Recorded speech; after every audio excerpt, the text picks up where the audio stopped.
First they told us you have no EU perspective until you capture all war crime fugitives, and we did. Now they tell us you have no chances unless you recognize Kosovo.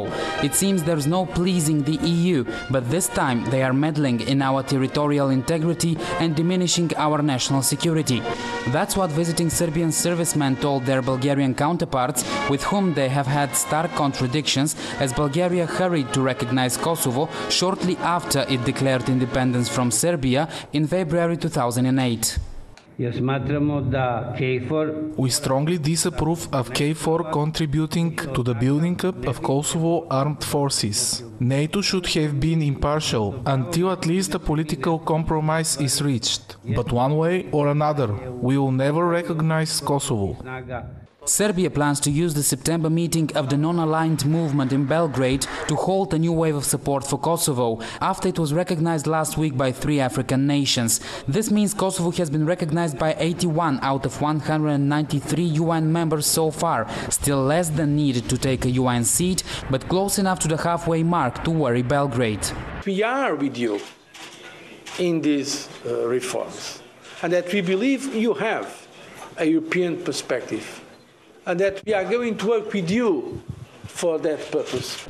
In his recent visit to Kosovo, President Barroso, like other EU leaders, obviously turned a blind eye to an official report by the Council of Europe, issued just a few months earlier. After a 2-year inquiry, FBI and other intelligence sources named Kosovo's Prime Minister Hashim Thaçi as the head of a mafia-like network responsible for smuggling weapons, human organs harvesting and drug trafficking through Eastern Europe, both in the run-up to the 1998-99 war and ever since, while Kosovo was under UN protectorate, the report says. Can a man like this be the Prime Minister of a legitimate state? The West is blessing his rule because he is very suitable for their plot to divide and conquer the geostrategic Balkans. This principle can be easily traced in the numerous reshapings of Serbia.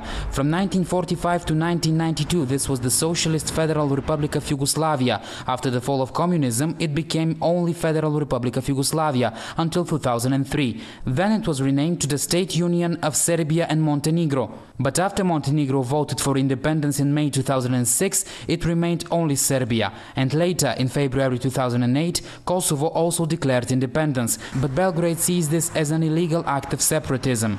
In a report due to be presented on the 29th of August during a UN Security Council session on Kosovo, Secretary General Ban Ki-moon describes the region as tinged with friction. He goes on to urge all sides involved to refrain from any counterproductive actions that could jeopardize the peace dialogue carried out so far. Ivajlo Spasov, Press TV, Sofia.